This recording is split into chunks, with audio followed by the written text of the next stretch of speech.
दक्षिण हरियाणा यानी अहिरवाल बेल्ट में पूर्व मंत्री डॉक्टर अभय सिंह यादव की गिनती केंद्रीय राज्य मंत्री राव इंद्रजीत सिंह के दुर्विरोधियों में होती है।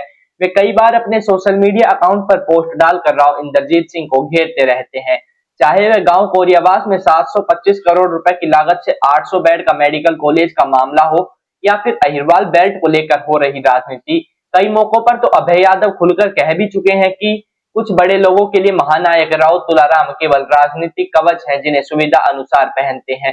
दोनों नेताओं के बीच एक सियासी खींचतान लंबी है, लेकिन आज तक इसके पीछे की वजह सामने नहीं आई थी। मगर अब पूर्व मंत्री अभय सिंह यादव ने इसका खुलासा किया है। पूर्व मंत्री अभय सिंह यादव ने एक निजी चैनल को एक पॉडकास्ट में कहा कि 2014 विधानसभा चुनाव में जब बीजेपी बहुमत में आई तो विधायक दल की बैठक में सीएम के नाम की चर्चा होनी थी। इसी दौरान सीएम के नाम का प्रस्ताव रामविलास शर्मा ने किया।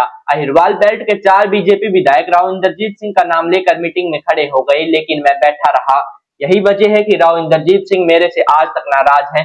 पूर्व मंत्री ने आगे बताया कि सीएम की घोषणा और शपथ समारोह के बाद राव इंद्रजीत सिंह के घर गया तो वहां पर राव ने मुझसे सवाल किया कि तुम दूसरे विधायकों के साथ खड़े क्यों नहीं हुए। मैंने उन्हें कहा कि मुझे आपने इसके लिए पहले नहीं बताया था। दूसरा, अगर 20 विधायक भी खड़े हो जाते तो आप सीएम नहीं बनते, क्योंकि पार्टी का फैसला मनोहर लाल के पक्ष में था। इसके अलावा पूर्व मंत्री ने कई और भी खुलासे किए, आइए आपको बताते हैं। पूर्व मंत्री अभय सिंह यादव ने बताया कि साल 2014 में मुझे चौधरी ओम प्रकाश चौटाला ने टिकट देने का आश्वासन दिया था। मैं उनके कहने पर आईएएस अफसर का पद छोड़कर राजनीति में आया, मगर बाद में उन्होंने नांगल चौधरी और नारनौल से भी टिकट देने में असमर्थता जता दी। पूर्व मंत्री अभय सिंह यादव आगे बताते हैं कि सीआईडी ने तत्कालीन मुख्यमंत्री चौधरी भूपिंदर सिंह हुड्डा को रिपोर्ट दी कि मैं नौकरी छोड़ राजनीति में आ रहा हूं। वे मुझसे एक कार्यक्रम में मिल गए, जहां पर मुझे साइड में ले गए और बोले कि नौकरी मत छोड़ना, टिकट मैं दिला दूंगा कांग्रेस की। हालांकि मुझे पहले से चौटाला का आश्वासन था तो मैंने उनकी बात नहीं सुनी। पूर्व मंत्री अभय सिंह यादव बताते हैं कि राव इंद्रजीत सिंह ने साल 2014 के चुनाव में उनकी मदद की थी। वे एक बार नामांकन करवाने आए थे, एक जनसभा में भी उनका समर्थन कर गए थे। कुछ गांव में भी उन्होंने उनके कार्यक्रम किए।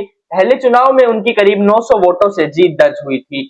अभय सिंह ने कहा कि साल 2014 का चुनाव जीतने के बाद वे रात को 8 बजे राव इंद्रजीत सिंह के घर गए थे। उन्हें अगले दिन सुबह 12 बजे मिलने के लिए बोला गया। वे तुरंत वहां से स्वामी रामदेव से मिलने के लिए हरिद्वार चले गए। राव के पास अगले दिन 12 बजे गए तो वहां मीडिया पहले से थी।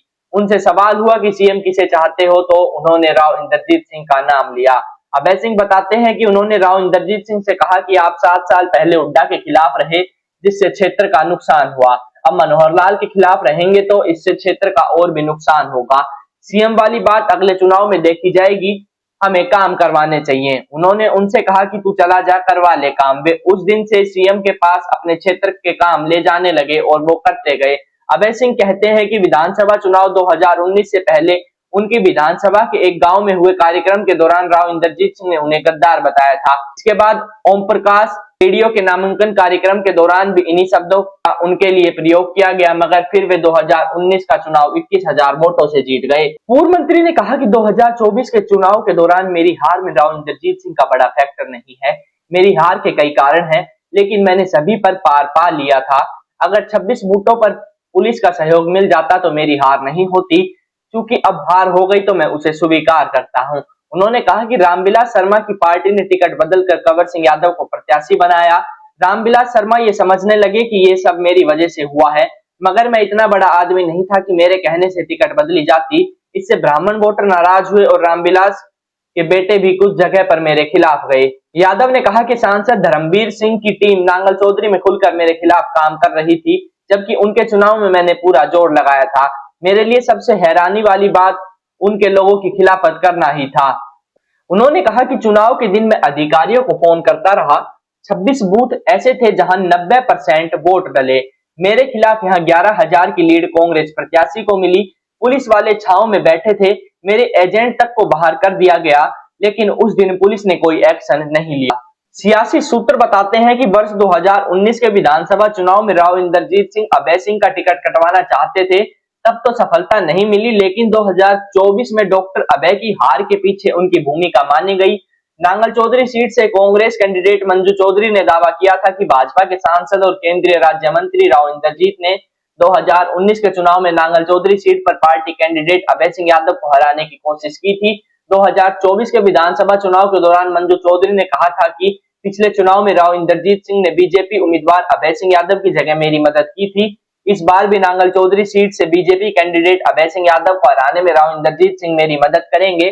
केंद्रीय राज्य मंत्री राव इंद्रजीत कई मौकों पर सीएम बनने की इच्छा जता चुके हैं। राव इंद्रजीत सिंह ने 2014 में बीजेपी में शामिल होने के बाद दक्षिण हरियाणा के योगदान का हवाला देते हुए मुख्यमंत्री बनने की इच्छा जताई थी। उन्होंने कहा था कि दक्षिण हरियाणा ने बीजेपी को पूर्ण बहुमत दिलाने में महत्वपूर्ण भूमिका निभाई, लेकिन पार्टी ने मनोहर लाल खट्टर को सीएम चुना।